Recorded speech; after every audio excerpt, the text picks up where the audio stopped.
Bueno, hola, ¿cómo están todos? Les agradezco por estar aquí. Hoy les quiero presentar un personaje muy importante y con una historia de vida muy auténtica y particular. Les presento a Jaime Orozco Guzmán, más conocido como Caperuza. Caperuza, gracias por aceptar esta invitación. Bienvenido.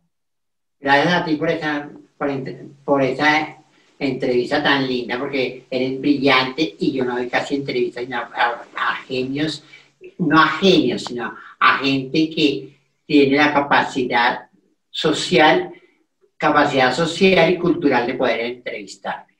Porque gracias. Es joven. Así es. Bueno, Caperuza es profesional en ballet clásico.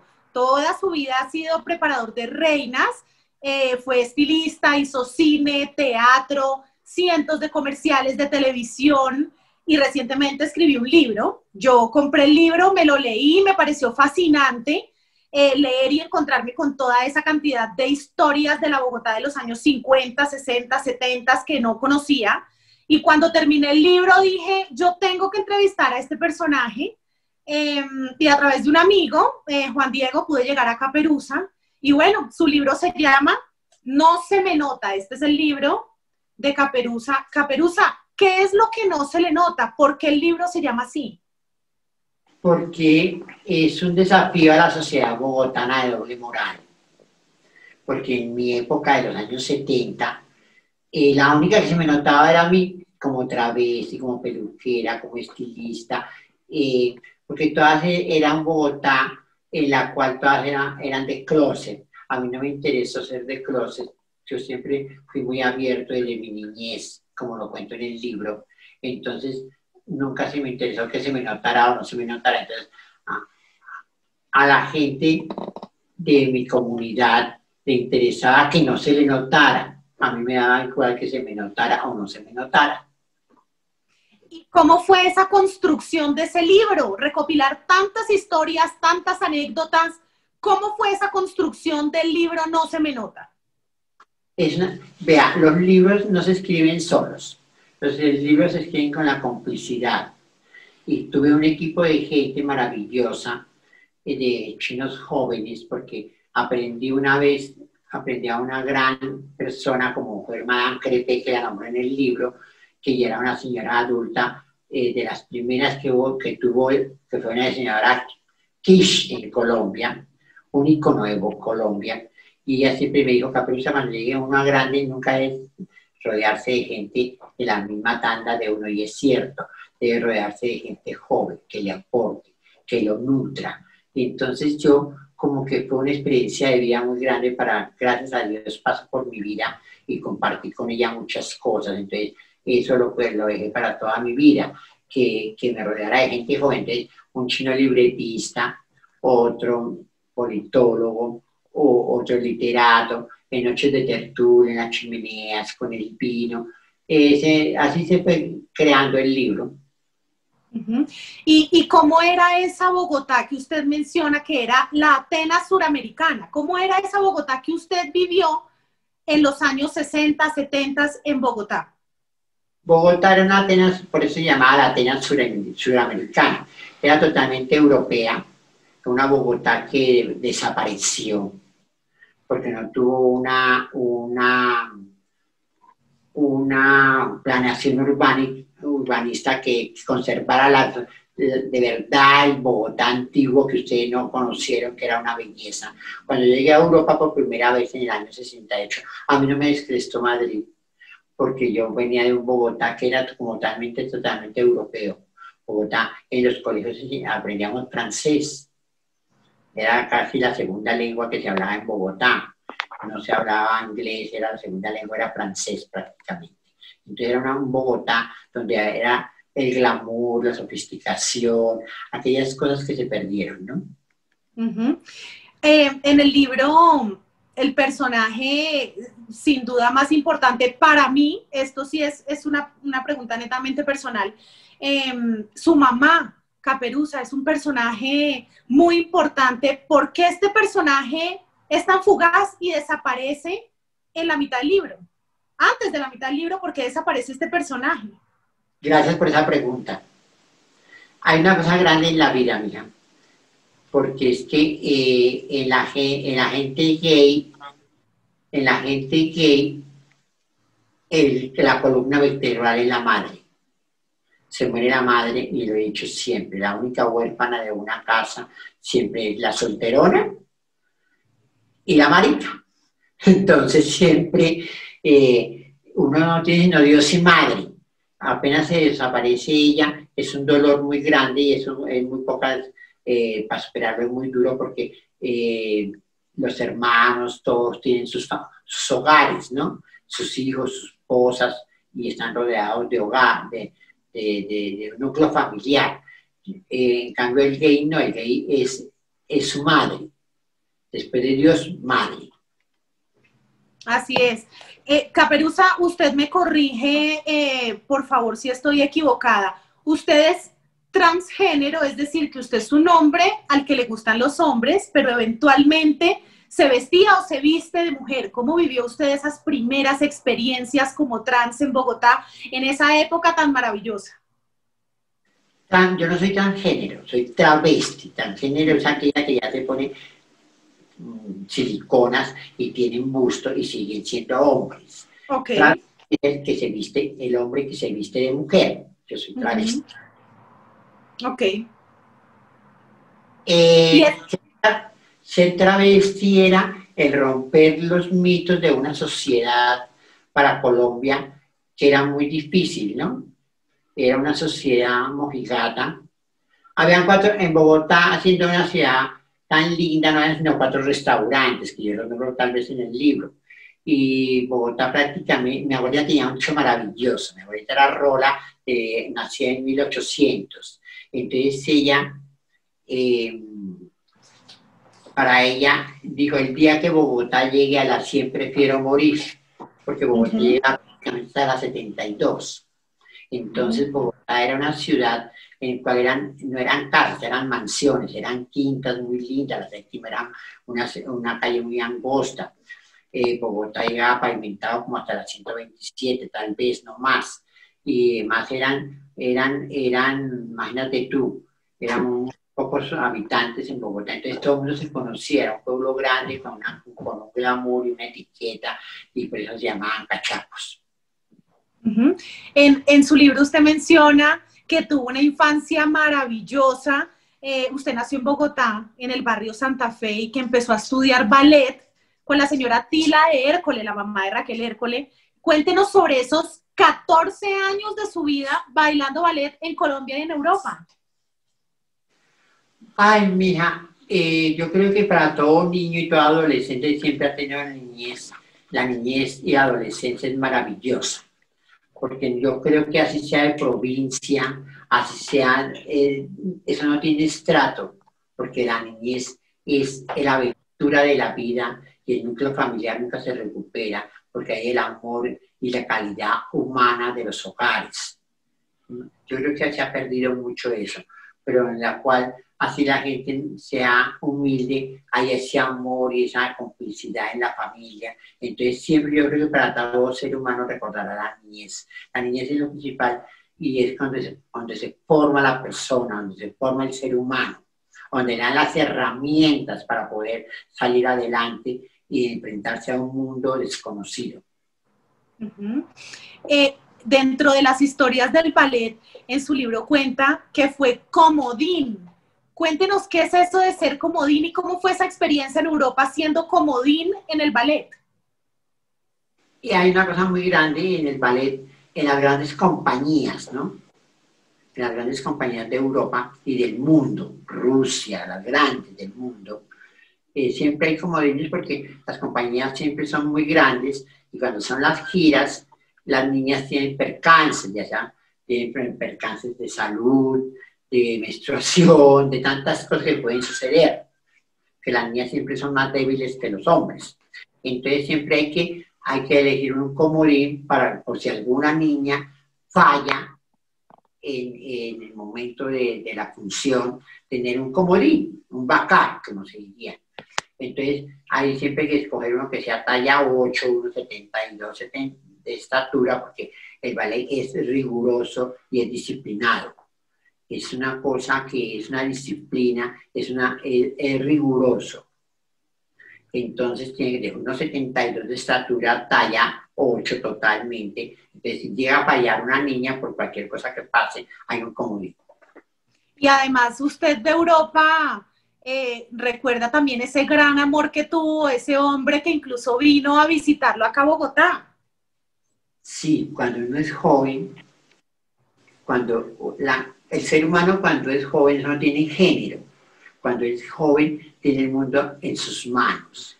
Lo que pasa es que uno lo sabemos apreciar, otros dejamos ir.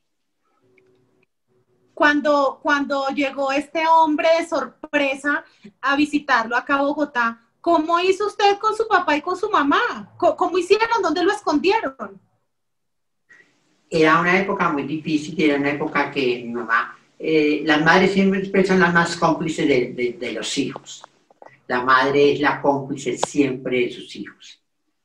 Entonces, mi mamá lo sabía, pero mi papá era retrógrado y era un señor, como le explico en el libro, que nunca hablaba, pero era un tipo totalmente que no iba a permitir esas cosas. Entonces, para mí fue un show, pero bueno, uno siempre, cuando es joven, y yo siempre fui la alegría del barrio, siempre tuve mis amigas perfectas del barrio, las más bonitas fueron las de mi barrio, que lo explico en el libro.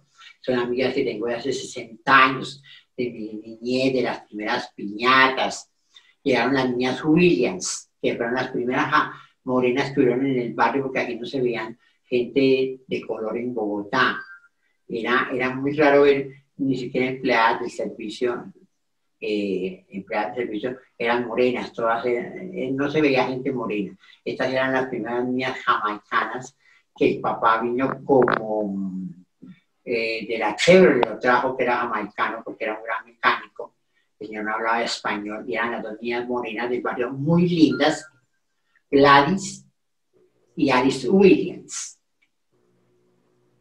Tal cual.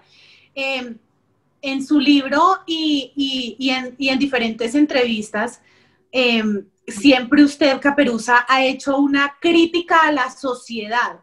Usted menciona mucho la palabra fatua. ¿Qué quiere decir con eso? Yo tengo un castellano muy antiguo, un léxico muy antiguo, pero muy... el que pase por mi casa y me haya tratado, conoce mi léxico. Es un léxico pues, que se ha pasado de moda, pero la realidad es una palabra que usábamos mucho en los años 60, 70, 60 yo creo. Eso era de las antiguas.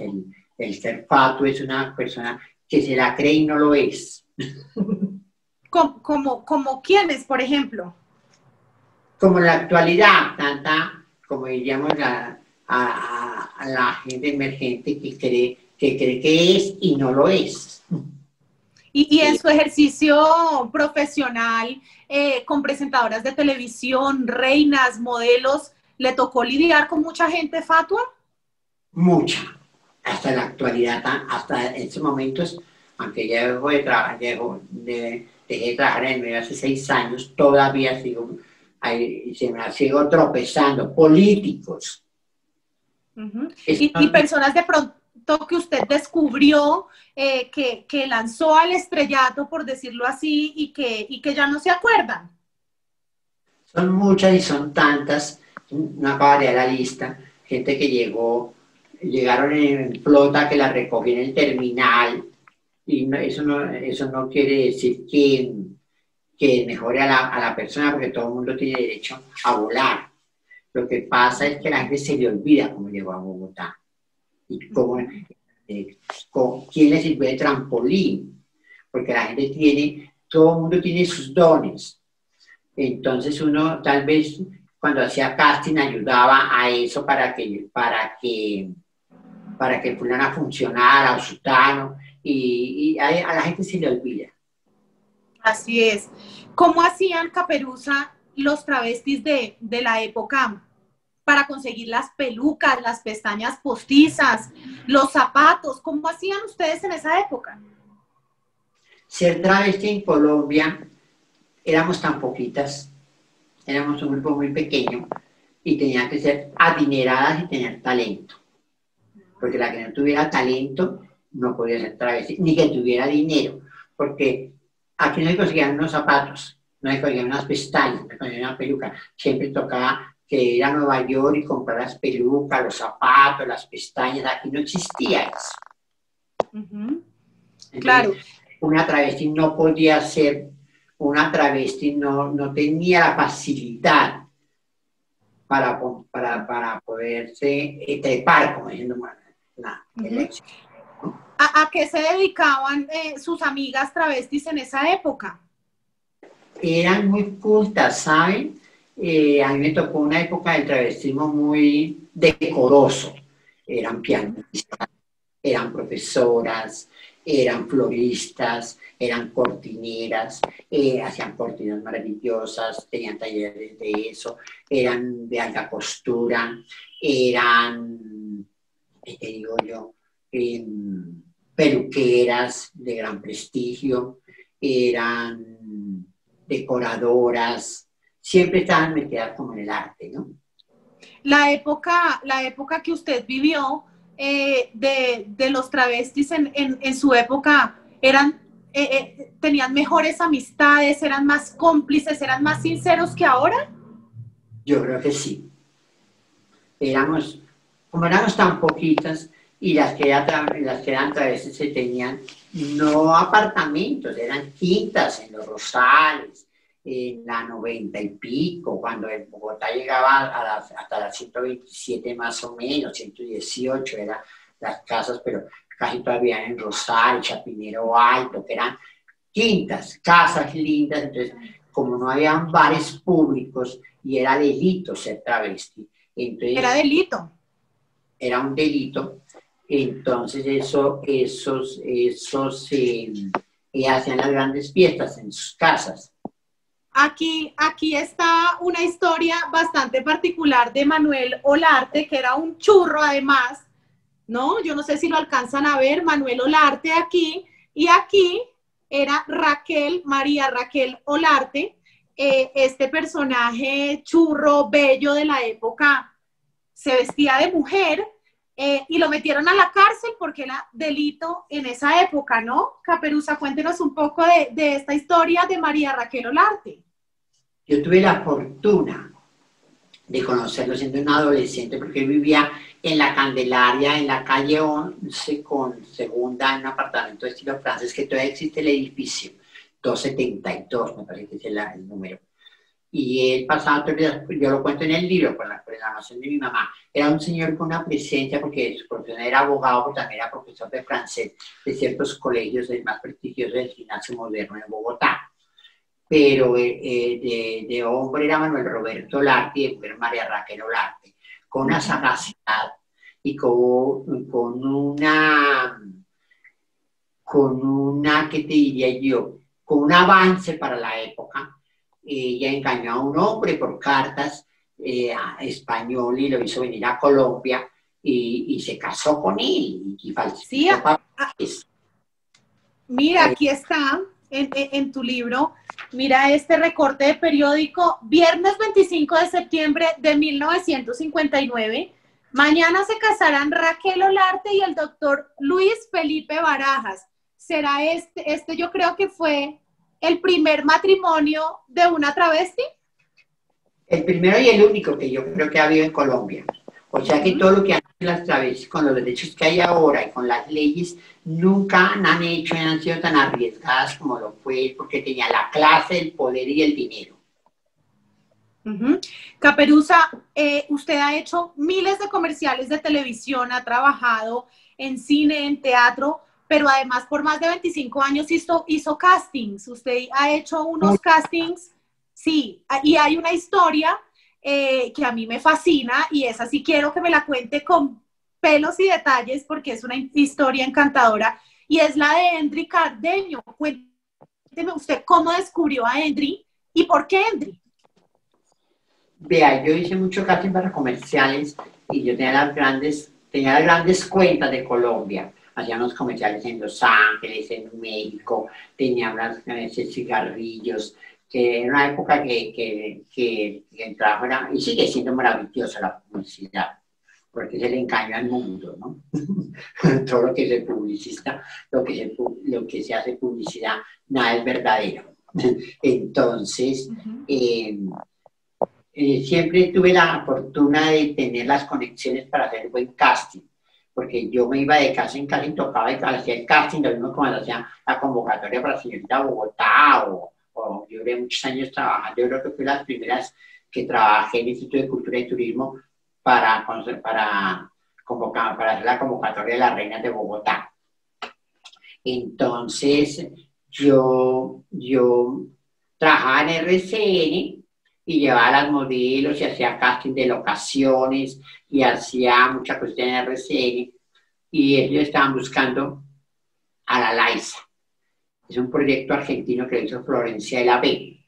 Entonces, ellos empezaron a hacer el casting y el casting, fueron a todas las ciudades. Yo creo que el canal dio 900, me parece, por todo Colombia, fueron a Cuba, fueron a Argentina, hasta que un día dijeron la única persona que lo puede hacer se llama Caperuza. Me llamaron y el productor me dijo: Caperuza, estamos desesperados, no tenemos al personaje.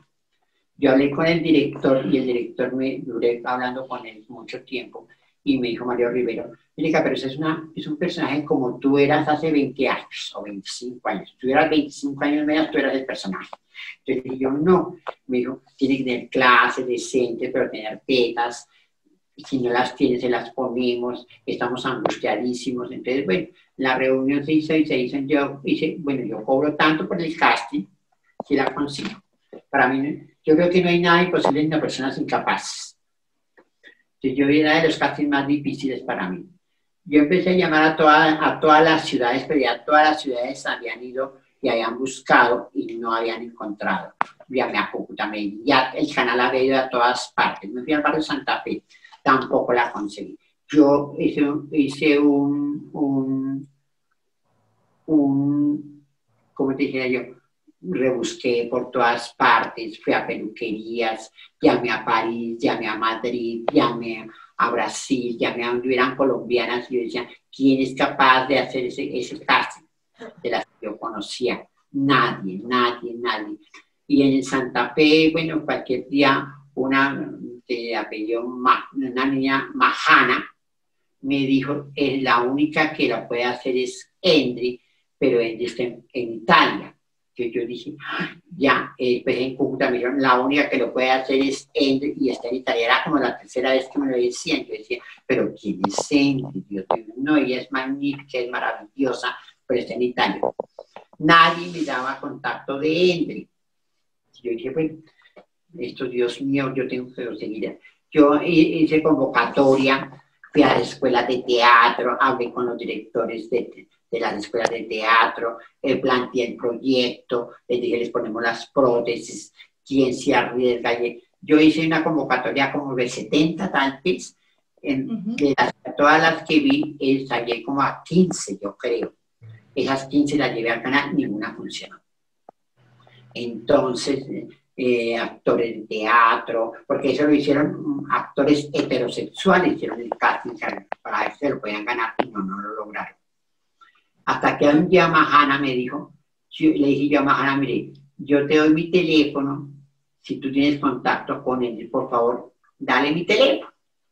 Me dijo: ay, ¿de verdad? Le dije yo: sí. Pero lo que es el universo, ella se habló con Endri y Endri me llamó a mí. Cuando ella me sonó el teléfono, me dice: soy Endri, yo estoy llamando de Italia, no sé qué, usted está haciendo el casting. Le dije yo: sí. Dije: porque el casting ya la tiene. Le dije: no la tenemos todavía. Y me dice: pero es que Majana, le dije yo, Majana me dio su teléfono. Le dije yo: ay, gracias, no sé qué. Cuando yo oí el timbre, la voz de Endri, como yo he trabajado tanto en mi vida, y he hecho tanto casting, el timbre de la voz para mí es indispensable y sé cuando una persona funciona como política, comercial, social o presentadora, uno ya tiene la cancha en eso, y dije, esta es. Entonces dije, mándenme unas fotos suyas y yo no tengo fotos aquí, las tengo en Cúcuta, una amiga mía le dije, llame a su amiga y era que me las mandé a mi correo. Entonces me dijo, perfecto, efectivamente me llegaron las fotos y la vi como agraciada, como que podía funcionar. No era la remamita que ellos estaban buscando, pero podía funcionar. Entonces yo dije, perfecto, esa gente. Seguimos hablando horas enteras con ella y me dijo, yo estoy en un peligro, yo te voy a mandar el libreto y tú haces el casting y me lo envías. Me dijo, no, aquí en este pueblo no hay un internet. Le dije, mire, parate y no tengo dónde hacerlo, no tengo cámara. Le dije, búsquese donde sea, rómpalo, el parate la cama, fondo blanco. Y le di las pautas para que hiciera el casting. Le llegó y ella hizo efectivamente. Me dijo, no, es que me toca esperar que venga una amiga de otra ciudad que tiene cámara porque yo no la tengo, no sé qué. Entonces yo le dije, perfecto. Al fin, como a los 8 días llegó la amiga, o 4 días, no sé, no me acuerdo cuántos días, porque entonces era terrible. Y me llama y me dice, ya hice el casting. Le digo, mándemelo ya, por favor. Entonces me dicen en el canal, Caperuza, ya nos vamos a decidir por la Argentina, porque la Argentina es la única que nos ha funcionado, porque la cubana tiene demasiado acento. Entonces yo les dije, bueno, cierran el casting. Y entonces me dijeron, sí. Entonces yo le he hecho al portero de mi edificio, si llega un paquete de Europa, por favor me llama al celular urgente, que es urgente. Efectivamente me llama el portero como a las 4 de la tarde y me dice, ya llegó el paquete, le dije, ya me voy para allá, me salió una reunión que yo tenía y me fui por el paquete.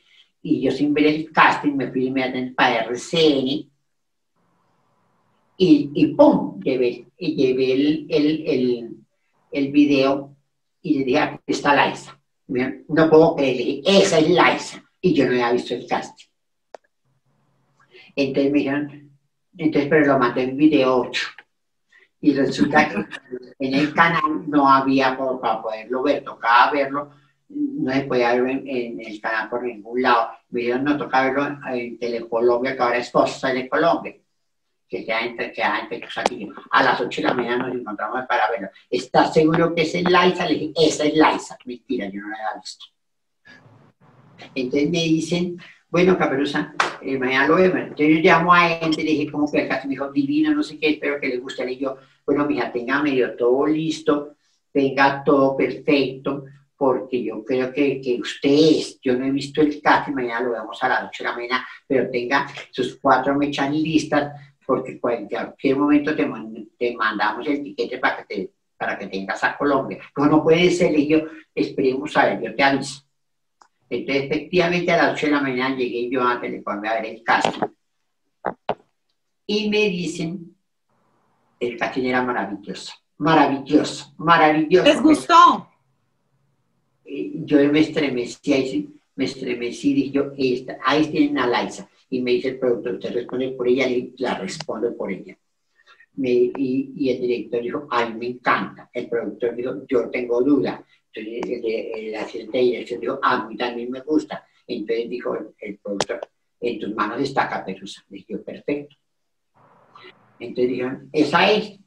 Salgo yo de la reunión y llamo a Laisa, a Hendrik, y le digo, quedaste tú, ella no podía creer. Siempre le dije, si tienes fe y usted le ha pedido a Dios para eso, tranquila que ese personaje es para ti. Ella no podía creer. Y me dice, pero yo no me puedo ir hasta que yo no quede. Tú quedas porque quedas. Tú no me conoces a mí, pero yo estoy seguro de que tú eres Laisa. Me dijo, pero es que me da mucho miedo porque yo no puedo regresar. Yo estoy ilegal acá. Entonces yo le dije, confía en mí, le dije yo. Si tú no vas a confiar en mí, porque como tú sabes que todas en el medio, los preparadores de reinas, los que hacen styling, son tan charlatanes en este medio. Tú lo conoces a la gente. Claro, ella tenía prevención, le dije, ¿te vienes? Entonces me dijo, perfecto. Entonces le dije yo, entonces el canal me dijo, dígale el nombre, apellido y el número de cédula, voy a poner el etiquete. Le dije yo. Entonces efectivamente ella me lo dio y le volví a llamar y le dije, tienes que estar en Roma mañana para que te vengas a Colombia. Ella no lo podía creer. Claro, y llegó. Y Dios siempre ha estado pendiente de ti, no te preocupes que el personaje es tuyo. Yo tengo mucho miedo, y no tengas miedo, siga teniendo fe. Efectivamente llegó llegó ella al aeropuerto. Yo fui a recogerla con 30 libretos. Cuando yo la vi me asusté muchísimo, Ana. ¿Se asustó cuando vio a Entry? Sí, porque llegó gorda, porque lógico, ella llegaba de Europa de comer pasta todos los días y harinas, y las fotos que ya he visto eran de un pelado con flaquito y todo, y sí, llegó esa zapato en tenis. Yo le dije, no, y el pelo negro. Yo dije, ¿esto qué fue? Me la van a devolver para mis alimentos. Yo dije, me la van a devolver. Ay, Dios mío. Efectivamente, el canal le tenía ya hotel, un hotel muy bueno, en la 93, y entonces llegué y la llevé al hotel, la instalada, le expliqué cuál era su personaje, estos son sus libretos, y le dije, eso era como un sábado, el lunes tenía reunión, no podía entrar al canal para que nadie la conociera, era otro sitio de la audición de ella, y yo le dije, tienes que irte lo mejor posible, porque esto es televisión, y ella muy emprendedora, muy audaz y muy actuante, se fue espectacular, hizo su audición, que la aplaudieron, es primera audición. Y ahí arrancó Enrique Cardenas con Likes. Además, ¿qué fue? Yo he hecho en mi vida. ¿Sí? ¿El mejor casting? Yo creo que fue de los castings más lindos que yo hice en mi vida, sí. Porque en comerciales también sufrí mucho por ciertos personajes que siempre querían la niñita divinísima, la del pelo divinísimo, los ojos no sé cómo, y lo lograba conseguir. Pero eso era un reto para mí como profesional y como persona. Y toda la vida Caperuza ha estado rodeado de divas, además, porque usted ha tenido una muy buena relación con Amparo Grisales también, ¿no? Y con muchas otras mujeres bellas en el país. Pero Caperuza, ¿quién lo bautizó Caperuza? Usted se llama Jaime Orozco Guzmán. ¿De dónde nace el Caperuza? Caperuza es un sobrenombre que al principio lo lloré, pero con lo que se siembra con lágrimas, con regocijo se recoge. A mí nunca me gustó el apodo porque parecía terrible. Pero entonces en mi época eran las de estas matronas, como decir yo ahora, de esas casas maravillosas, que eran las cinco o seis o siete que habían en Bogotá, poderosas, potentosas, las que hacían las fiestas, las que habían sido reinas, las que hacían hacían los costureros por las tardes. Era una época muy agradable de la comunidad. Y entonces a todas les ponían unos apodos que no, eran espantosos. Medio metro, la Tistis, la Yemo, que era un colirio en esa época, la Casi Larga, y un día cualquiera me dijo María Raquel, me dijo, ay, anoche le pusieron ya quedaste Caperuza. Le dije, no puede ser, qué apodo tan inmundo. Me dijo, te toca. Y cuando yo llego a cierto sitio y me dicen, llegó Caperuza, yo que me encerré en un baño del bar, yo dije, yo no quería salir porque dije, yo no, qué apodo tan espantosamente feo. Y María Raquel me dio muchas herramientas, me dijo, pues de todos los más inmundos, el suyo no es tan feo. Y ¿sabes qué fue? Después me sirvió como firma comercial para todo. Siempre hay un porqué en la vida, ¿no? Y Caperuza se han hecho discos, se han hecho cantidad de cosas con Caperuza. Me acuerdo que al año siguiente el Festival de la OTI por Colombia cantó una canción que se llamaba Caperuza siglo XX soy yo, por Colombia. Caperuza, ¿usted cree que el medio es desagradecido? El medio no es desagradecido. El medio, dijo Marilyn Monroe, dijo, es tan difícil llegar te llegué, te viví y de qué me sirvió. Pero yo a medida de mi tiempo y de mi trabajo, el medio son como las joyas prestadas, ¿no? Que toca entregarlas algún día, como las reinas que entregan su corona. Sí, ese es el medio, son joyas prestadas. Caperuza ha hecho 1000 cosas: televisión, cine, ballet, preparador de reinas. En mi época, cuando yo estuve en Miss Mundo, cuando participé en Miss Mundo en el año 2007, Caperuza era pues ícono de la belleza, estilista, maquillador, preparador de reinas, ¿no? Yo lo conozco pues desde esa época, pero yo recibí una información, Caperuza, y es que hay una plataforma muy conocida por la cual todos vemos películas y series que quiere su historia. ¿Es cierto, Caperuza? Sí, gracias a Dios yo siempre escribí el libro por décadas y con un tema musical como lo ves arriba en el libro, por décadas pensando hacer teatro, porque ahí me enseñaron, aprendí de alguien muy grande, que me dijeron que siempre la fotografía, en el arte se empieza por la fotografía. La televisión te da popularidad, el teatro te da la experiencia y el cine te viste de gala. Entonces lo que yo también hice mucho fue teatro. Gracias a Dios hice mucho teatro que me encanta, porque es el respirar del público.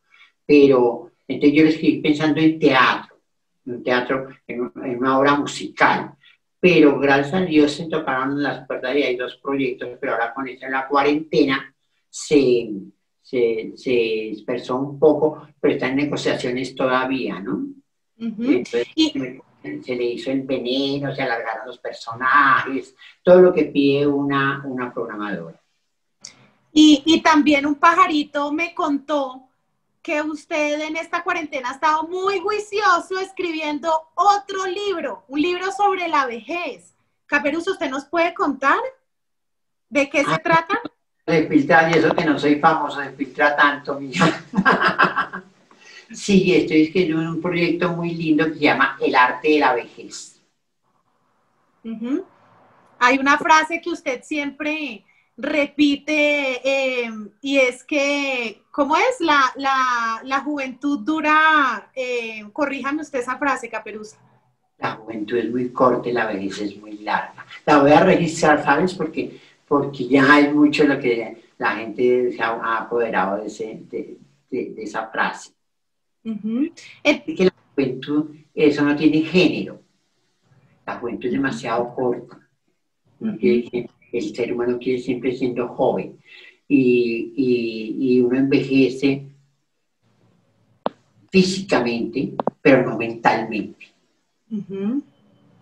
Así es.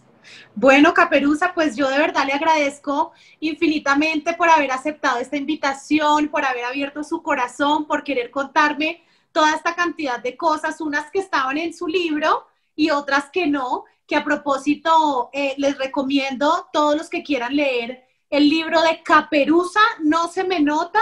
Es un libro lleno de historias, de anécdotas absolutamente encantadoras, se los recomiendo. Y Caperuza, gracias por estar aquí. No a ti tan linda, que sigas así, te sigas conservando así de linda. Gracias. Muchas gracias, Caperuza.